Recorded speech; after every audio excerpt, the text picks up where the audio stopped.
We are glad to be back with Valerie Plame Wilson, former CIA agent whose identity was leaked to the press.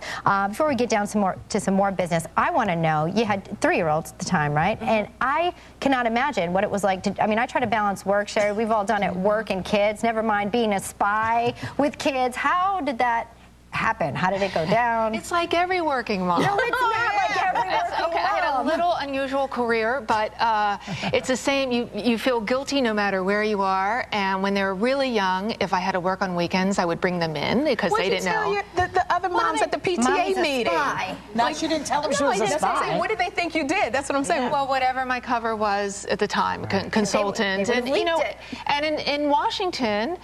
People, one, everyone's a consultant, and they just let that go. And secondly, to be honest with your friends, with your close friends, you're not talking about what you do at the office. You're talking about hair and husbands and kids. But here's the question I have to ask you. Given everything that's happened, how do you feel about the American justice system? Should we be concerned about how justice works, even for the folks who work within the system? Despite all that has happened to me and my family, and there were some deeply dark days and very disappointing moments, we still, without a doubt, live in the greatest country in the world. And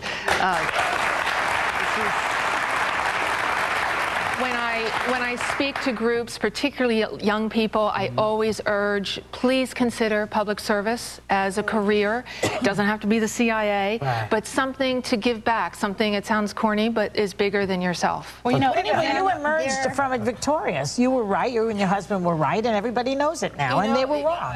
There's that, but what is more important is that we are happily married, we have 2 great kids, and we're moving forward. Now, I'm interested in this. The U.S. and Russia, they recently exchanged the 10 spies that were arrested here for 4 that were convicted in Russia. So the 10 people who were posing as spies for years. Yeah. Do you think that there's even more spies?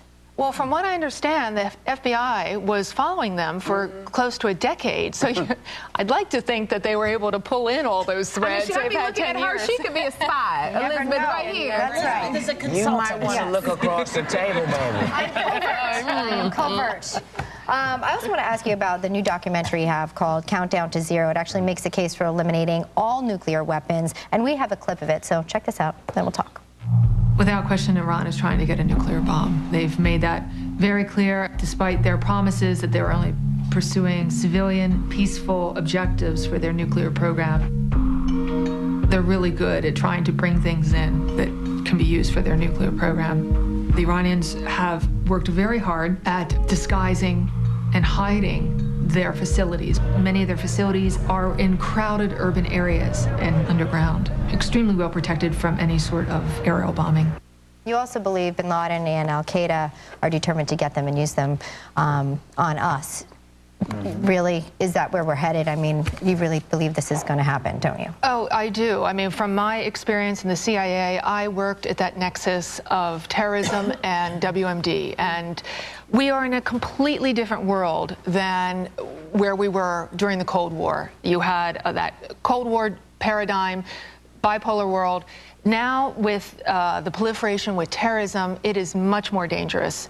And that is what Countdown to Zero is pointing out. It really serves as this, I think, a very powerful, very compelling wake-up call. No one talks about this anymore. The Cold War ended. It seemed to go away. Everyone sort of, shoo, and it's just not in vogue. And it's from the same producers who did Inconvenient Truth. And the hope is, just as who really spoke about global warming in any meaningful way before that movie came out, the power of film is tremendous. And Countdown to Zero, I hope, will serve as that same push to go, here's something that we haven't done much about in nearly 2 decades. I have one more question, because I think your old man is quite wonderful. Will he return to government work ever again? Will he ever serve with the government again? Will Joe come back? Joe? Yeah. Both of us would be absolutely honored and delighted to serve our country in any capacity again, but I don't know what the future holds. Well, we wish you both well. Thanks for coming by, Valerie. Great to get all this information. Our thanks to Valerie Plame Wilson. Countdown to Zero will be in select theaters this Friday. We'll be right back.